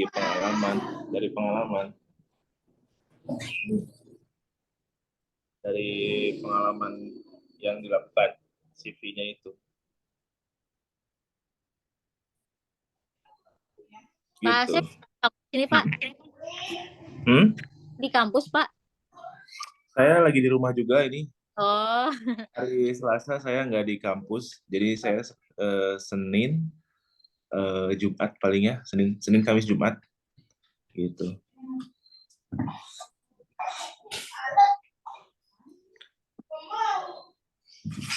Ya lanjut aja ya, Salma. iya. Terima kasih. Kalau dari saya sendiri apresiasi banget udah menyempatkan waktu dan mengisi materi buat teman-teman. Rata-rata sih pesertanya kalau yang saya lihat di mahasiswa sipil ya, yang eksternal kayaknya belum terlihat sih kayaknya gitu ya. Jadi terutama yang teman-teman di Brau. Kalau yang saya lihat sih teman-teman di Brau mungkin kesehariannya memang makanannya di K3 ya, tapi di mining, di tambang. Dan ada banyak juga bisa memberikan sharing-sharing. Ya, terutama itu sih dari saya sebagai ketua program studi yang mengucapkan terima kasih ke Salma gitu yang sudah mendedikasikan ilmu-ilmunya luar biasa ini. Zena kasih apresiasi baiklah buat Salma. Kalau bisa ada tindak lanjutan di kampus nanti ya, simulasi ini dan sebagainya gitu untuk peralatan APD dan sebagainya, penggunaan apa segala macam kan gitu-gitu lumayan tuh. Safety body harness dan yang tadi dijelas-jelasin itu. Karena nggak semua orang tahu itu safety body harness itu begitu. Kadang anggapnya tali atau apa kan gitu ya. Bagi orang yang nggak tahu. Tapi ya sebetulnya K3 itu ya mulai dari diri kita sendiri dan di kehidupan kita. Biasanya kalau di kuliahnya agak jorok, agak susah tuh kalau di K3 gitu ya. Ya kalau saya lihat sih Salma dulu nggak jorok ya, tapi ketua himpunan, menata dan sebagainya. Ya cocok lah. Kalau kayak Bayu 2015 tuh kan ya orangnya kan gitu ya. Ya kalau di K3 sih kayaknya ya. Ya mungkin perlu ada ini. Tapi biasanya dari kepribadiannya seseorang tuh K3 itu. Nah, terus ketegasan kan Salma udah punya pengalaman tuh. Ketegasan di himpunan, bagaimana menindak dan sebagainya. Ya Betul Pak, begitulah. kalau nggak tegas Pak kalah. Iya, betul. Ya, ya tindak lanjut dari sini sebetulnya ada beberapa hal seperti kayak gentle agreement, cara membuat JSA dan sebagainya gitu ya. Ya mungkin bisa jadi nanti lanjutannya workshop gitu ya. JSA Job Safety Analysis kan setiap orang juga nggak tahu di mata kuliah. Bu Anissa apakah memang ada K3 dan sebagainya. Nanti Zena tanyakan. Karena sebetulnya itu juga penting. Oke, Salma, saya mungkin mohon izin duluan ya. Soalnya saya mau harus ke Bandung, ada rapat di Bandung. Oh iya, oke Pak Asep. Ya, jadi terima kasih banyak ya Sal, buat udah ngasih waktunya dan masih ilmunya ke teman-teman. Iya, Dan sama-sama. sampai ketemu di kampus. Sampai ketemu di kampus. Salam buat keluarga. Udah punya momongan kan Sal? Ya, alhamdulillah lagi isi Pak. Alhamdulillah. Alhamdulillah. Nah, siap, siap. Jangan dulu ke proyek berarti kalau gitu. Oke, oke, ya lancar-lancar ya Sal ya semuanya. Ya, semangat. Ya, terima kasih Assalamualaikum. Pak. Sama-sama, Waalaikumsalam. ayo.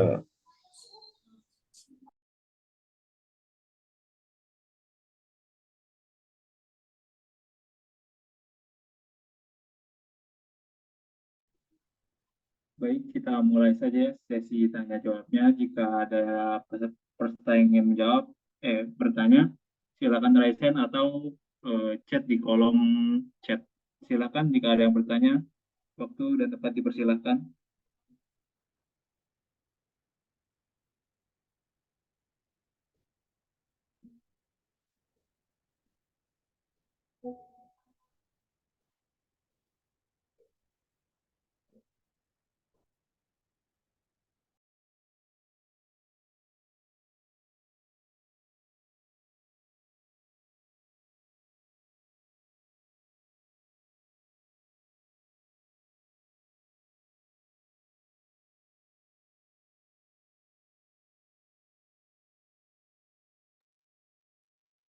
Masih pada sholat kayaknya Mas, yang di Kalimantan.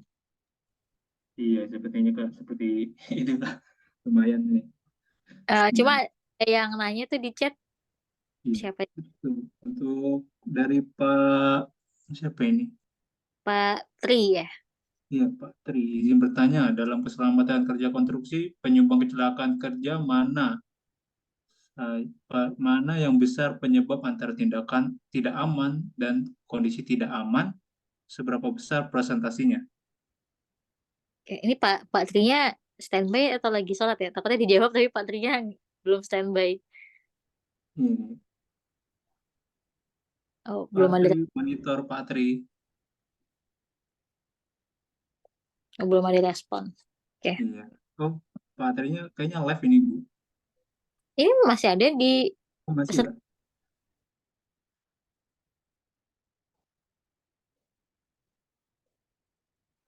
Oh iya, masih ada.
Lanjut saja ya Kak, ini ada pertanyaan dari Raffi.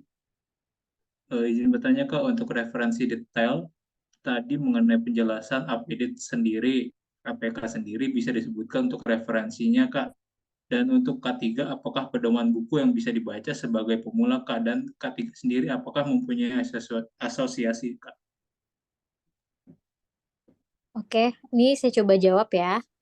Kalau untuk referensi penjelasan APD dan APK itu ada di peraturan perundang-undangan ya. Ini saya nggak hafal persisnya, tapi nanti setelah Zoom ini mungkin bisa saya share ya materi-materinya. Saya juga ada banyak materi-materi dari pelatihan, nanti bisa saya share. Karena kalau nyebutin satu-satu saya juga nggak hafal peraturannya. Karena memang K3 itu kan merujuknya ke peraturan Menteri Ketenagakerjaan nomor bla bla bla gitu ya. Seingat saya sih yang bekerja di ketinggian itu Permenaker nomor 9 tahun 2014 kalau nggak salah ya.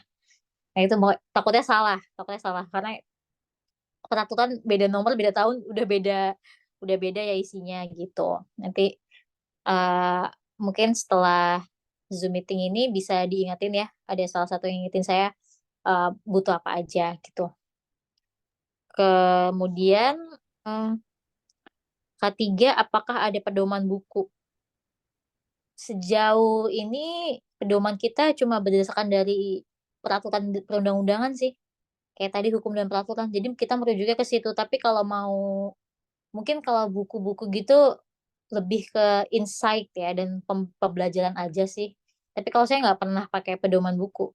Karena dari awal ikut pelatihan K3, kemudian terjun langsung di project itu kita ngacunya selalu ke undang-undang dan peraturan gitu. Jadi kalau kayak ada bukan kalau beton gitu ada bukunya ya, ada SNI-nya, ada ini. Kalau K3 sih sepengalaman saya sendiri pribadi nggak nggak ada bukunya.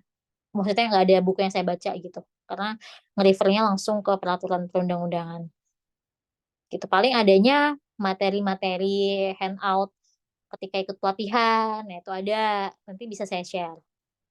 Gitu sih, dalam bentuk PPT, PDF gitu. Gitu sih. Kalau K3 apakah punya asosiasi? Eh, ada ininya, apa namanya? K2K, Komite Keselamatan Konstruksi. Itu juga yang menaungi apa K3 di proyek-proyek biasanya kalau dari pemerintahan. Jadi K2K ini ketika saya pernah punya pengalaman, jadi di proyek saya itu ada kecelakaan konstruksi, kemudian setelah dari situ K2K kan dia bakal menginvestigasi. Jadi K2K itu kalau nggak salah di bawah Kementerian PUPR. Nah, K2K bakal menginvestigasi, kemudian dia bakal eh, apa? Bakal setelah setelah terjadi kecelakaan itu K2K itu jadi rutin inspeksi ke project gitu. Apalagi kalau projectnya memang high risk, resiko tinggi. Contoh kalau di JIS ya Jakarta International Stadium itu waktu itu yang sangat dipantau adalah pengangkatan atap. Jadi atap baja JIS itu kan beratnya hampir 4.000 ton dan itu di erection dalam waktu yang bersamaan. Itu dipantau banget sama K2K karena waktu itu JIS pernah terjadi kecelakaan kerja, fatality gitu. Jadi semenjak itu dipantau terus sama K2K, jadi sering sering datang, sering inspeksi gitu. Tapi kalau asosiasi kayak mungkin kalau ini di bidang lain kayak arsitek gitu ya, IAI, Ikatan Arsitek Indonesia gitu-gitu ya. Kalau K3 sih ada kayaknya, tapi kalau saya nggak gabung gitu. Gitu sih. Apakah udah cukup jelas, Rafli ya, Rafli ya? Bu Salma boleh bertanya kan? Iya boleh. Baik Bu, perkenalkan nama saya Solihin, SP semester 6 dari Berau. Yang pertama yang mau saya tanyakan, eh, untuk risiko dan bahaya apakah itu sama? Dan yang kedua, ketika bekerja di ketinggian, di bawahnya tuh air, APD apa yang digunakan? Apakah poly harness atau pelampung? Nah, yang ketiga, ketika bekerja di ketinggian, ada dilengkapi dengan double, maksudnya railing gitu kan, apakah wajib masih menggunakan full body harness? Mungkin itu Pak, Bu, yang mau saya tanyakan. Oke, terima kasih Pak Solihin ya. Yang pertama, resiko dan bahaya. Sebenarnya kayaknya agak mirip-mirip gitu ya secara permainan kata. Tapi bahaya itu adalah singkatnya dia yang bisa menyebabkan cedera. Contohnya kayak lubang nggak ditutup tadi, kemudian ada paku yang nongol. Nah, itu bahaya, bisa menyebabkan cedera kalau kena. Tapi kalau resiko itu adalah seberapa besar terjadi peluangnya gitu. Peluang bahaya itu menyebabkan cedera itu seberapa besar. Itu risikonya besar kah, kecil, sedang. Nah, itu secara sederhananya gitu, Pak. Jadi contoh kalau resiko ketusuk paku, kalau kita nggak pakai sepatu safety, risikonya pasti besar ketusuk paku. Tapi kalau dengan kita memakai sepatu safety, itu udah bisa turun ke risikonya kecil, gitu. Itu salah satu penjelasan sederhananya. Jadi itu tuh salah satu tujuan ketiga untuk meminimalisir resiko atau mengecilkan resikonya. Kemudian yang kedua tadi, bekerja di ketinggian tapi bawahnya air. Itu contohnya kalau di laut gitu ya? Iya Bu, Oke. dari ketinggian kan ada air di bawah. Oke.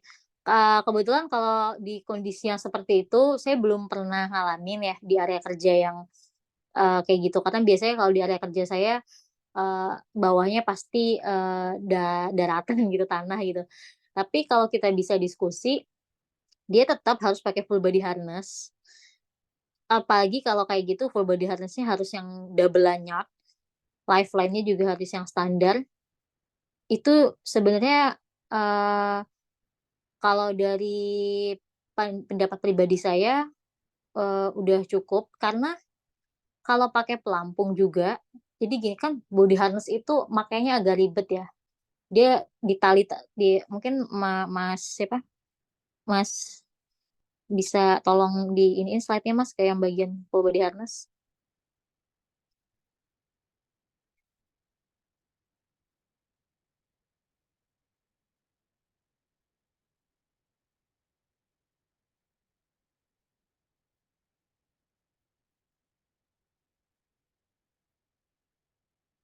Nah, oke, masih lanjut terus.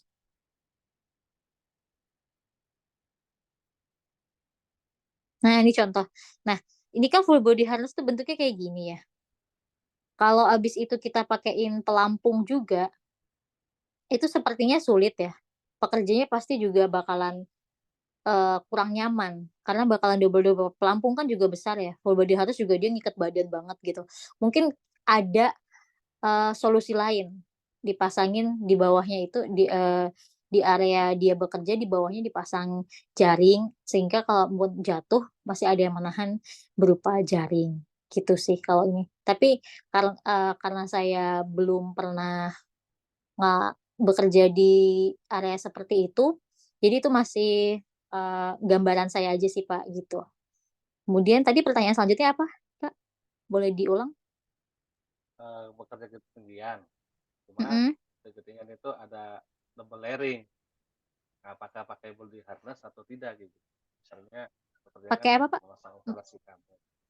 Apakah pakai body harness ya? Atau tidak gitu. Aduh, maaf nggak kedengeran jelas, Pak, maaf.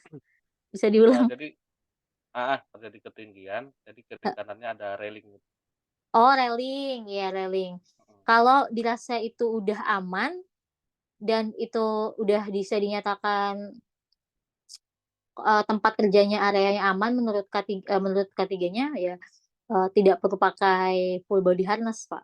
Jadi terkadang juga nggak, kemudian dilihat juga ketinggiannya, kemudian apakah memungkinkan juga dipasang lifeline di situ. Kalau nggak memungkinkan tapi sudah ada safety railing-nya, ya nggak, tidak perlu pakai body harness dengan catatan memang kondisi sekitarnya juga udah aman, bisa gitu, Pak. Jadi tergantung kondisi lapangannya juga.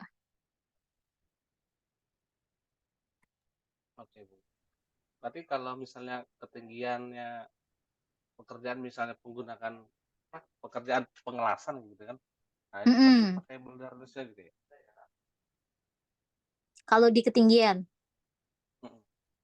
ya. Kalau di ketinggian dan memang kondisi, misal seperti di foto ini, misal dia ya nggak ada safety railingnya, nggak ada apanya, ya tetap harus pakai full body harness, Pak. Jadi sebenarnya K3 itu bisa, dia dibilang ketat-ketat, tapi kita bisa ada banyak jalan untuk menuju selamat gitu lah bahasanya. Jadi kalau memang nggak bisa dipasang lifeline, kita sediakan safety railing. Kalau nggak bisa pakai safety railing karena keterbatasan tempat, ya berarti kita harus pasang lifeline dan pakai full body harness yang double-nya gitu. Jadi lagi-lagi balik lagi ke kondisi real lapangannya seperti apa, memungkinkan atau tidak dipasang APK yang sesuai di situ gitu. Untuk ini Bu, satu lagi. Untuk yang full body harness Mm-mm. itu ada ketentuannya nggak berapa berat sih batas maksimalnya kan, karena kan badan orang kan berbeda-beda. Ada Pak, ada. Itu tadi. Ada Itu ya? tuh diatur di, aduh saya lupa lagi ini ya. Pokoknya dia Permenaker nomor 9 tahun 2018 atau 2014 ya kalau nggak salah, tentang bekerja di ketinggian. Nanti insya Allah setelah Zoom meeting ini bisa saya share di grup referensinya. Nah, di situ benar-benar jelasin mengenai bekerja di ketinggian. Full body harness itu yang dimulai dari single lanyard, double lanyard, kemudian ukurannya juga setahu saya juga ada yang standar, ada yang jumbo, karena mungkin ada juga ya kan ya pekerja yang badannya besar. Karena kalau kebesaran juga dipakai sama orang yang kecil atau kurus, itu juga nantinya kelonggaran, nggak aman. Kemudian bahkan panjang tali lanyardnya itu juga diatur gitu. Coba itu nanti itu diatur di Permenaker nomor 9 tahunnya lupa saya, tahun 2018 atau 2014 itu saya nggak hafal. Tapi nanti saya bisa share peraturannya, nanti Bapak dan teman-teman lainnya, rekan-rekan lainnya bisa baca lebih detail di situ. Oke Bu Salma, terima kasih. Oke, sama-sama Pak. Mungkin itu aja Bu, pertanyaan dari saya. Mungkin Pak Maika mungkin mau bertanya.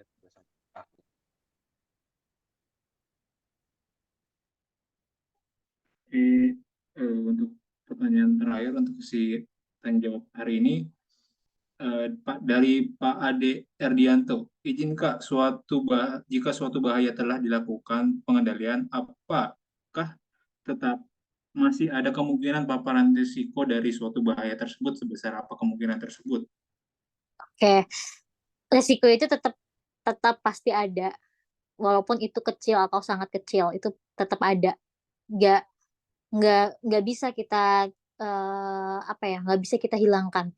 Bisa aja, tapi itu butuh effort yang besar. Contoh, misal jatuh dari ketinggian, itu salah satu pencegahannya, pengendaliannya kan kita pakai full body harness. Tapi apa yang terjadi kalau misalnya dari full body harness itu juga nggak, misal full body harnessnya nggak dicantolin nama pekerjanya gitu, dia jatuh gitu. Nah, kalau mau resikonya hilang, benar-benar hilang total, ya kita harus sediain matras di bawahnya. Berarti kalau ketika amit-amit dia jatuhnya ke matras. Nah, tapi apa bisa kita menyediakan matras di proyek seperti itu? Full di seluruh area proyek? Kan nggak bisa. Gitu. Atau ya nggak ada juga sih yang menyediakan matras kayak gitu. Jadi nggak bisa hilang sepenuhnya gitu. Tetap harus ada pengawasannya. Jadi makanya biasanya, ini tadi kan kita masih bahas teknis doang ya. Kita belum masuk ke administrasi dan dokumen. Jadi kalau di K3 itu memang harus tertib administrasi ya. Ada yang namanya JSA, Job Safety Analysis. Ada yang namanya IBPR, Identifikasi Bahaya Potensi Risiko dan Peluang, IBPRP ya. Nah, disitulah nanti dijelasin. Misal pekerjaan pengecoran apa aja, pengecoran di ketinggian ya. Pekerjaan pengecoran di ketinggian. Apa? Kita identifikasi bahayanya, kemudian potensinya apa, risikonya sebesar apa. Misal resikonya adalah tadinya besar ya, resiko jatuh dari ketinggian saat pengecoran itu besar. Kemudian kita kasih pengendalian. Nah, dari besar ini, risiko besar ini apakah bisa turun ke sedang atau ke kecil? Nah, itu ada. Tapi untuk administrasi dan dokumen emang saya nggak masukin ke materi ini karena bakalan terlalu panjang. Jadi di sini tadi niatnya cuma mau pengenalan ketiga konstruksi dulu. Atau mungkin kalau memungkinkan, mungkin next kuliah tamu kita bisa bahas tentang administrasi K3 supaya lebih jelasnya gitu. Jadi kalau benar-benar hilang tidak ada nggak bisa. Pasti tetap ada peluang, tapi kecil gitu.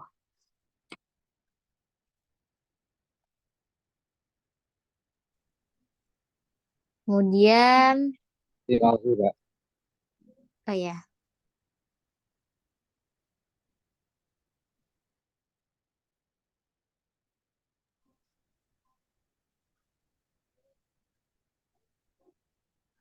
Jadi semua pertanyaan dari para peserta telah dijawab ya. Terima kasih untuk para ada lagi nih, Mas Nah, Aldi Fahresa ya.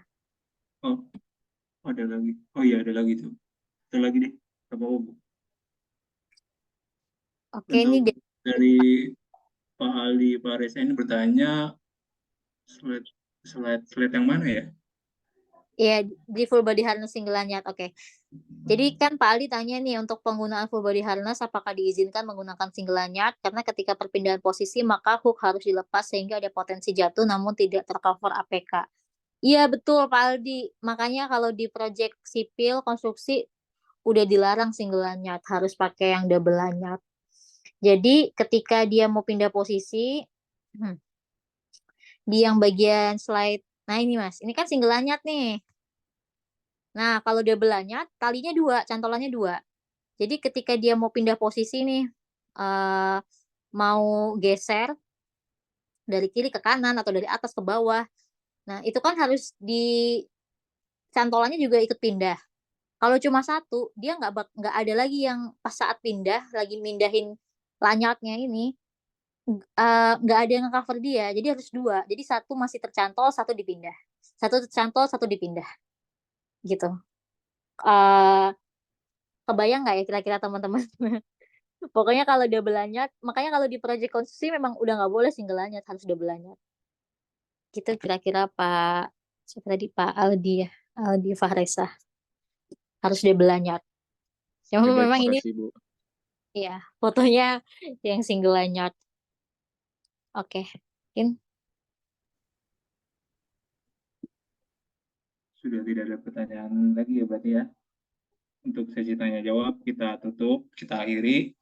Sebelum menutup, mari kita adakan sesi dokumentasi bersama peserta. Jika memungkinkan, para peserta membuka kamera videonya. Jika tidak, tidak apa-apa. Untuk Zena, silahkan mulai aba-aba fotonya.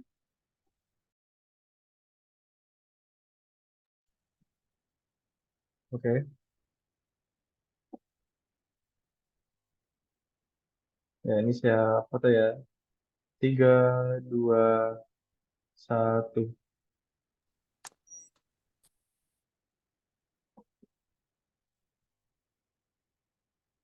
Ya, terima kasih. Sudah saya foto. Saya kembalikan ke Saudara Rizky.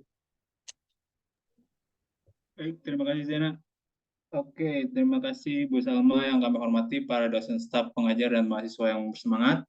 Sesi kuliah tamu ini hari ini telah memberikan kita banyak wawasan dan inspirasi. Atas nama panitia, saya ingin mengucapkan terima kasih yang sebesar-besarnya kepada Ibu Salma Fauzia atas pengetahuan yang dibagikan yang dengan begitu antusiasnya kepada para peserta. Terima kasih atas partisipasinya Anda dalam sesi tanya jawab. Pertanyaan-pertanyaan yang diajukan sangat membantu kita semua untuk memahami K3 dengan lebih dalam. Semoga apa yang kita pelajari hari ini dapat bermanfaat dan diaplikasi dalam studi maupun kehidupan sehari-hari. Mari kita teruskan semangat belajar dan berbagi ini, meskipun kita dalam ruang yang berbeda. Sekali lagi saya ucapkan terima kasih kepada Ibu Salma Fauzia. Ya, lain kali ya Pak. Terima kasih Ibu kepada Ibu Salma Fauzia yang telah mendukung dan panitia yang telah menyelenggarakan acara ini. Semoga kita selalu dalam keadaan sehat dan dapat bertemu kembali dalam acara-acara berikutnya. Saya Rizky atas nama panitia, saya ucapkan terima kasih. Assalamualaikum warahmatullahi wabarakatuh. Waalaikumsalam warahmatullahi wabarakatuh. Waalaikumsalam Waalaikumsalam. Waalaikumsalam warahmatullahi wabarakatuh. Waalaikumsalam warahmatullahi wabarakatuh. Nggak bisa kok Anjay, banyak tapi pertanyaan. aja. Sabar, Jay. Disimpan aja pertanyaannya. Dibungkus Tapi aja, Jay. Dilanjut, Bungkus, Capri. bungkus. Di grup aja ya kita tanyai. Kalian nanya ngetes, orang nanya yang SKK-nya mah nanya ngetes. Dosen kayak mana lagi? Sepakat aku, Jay. Belajar. Izin dulu, Sepakat siapa? aku, Jay. Aku sepakat dengan si Jay.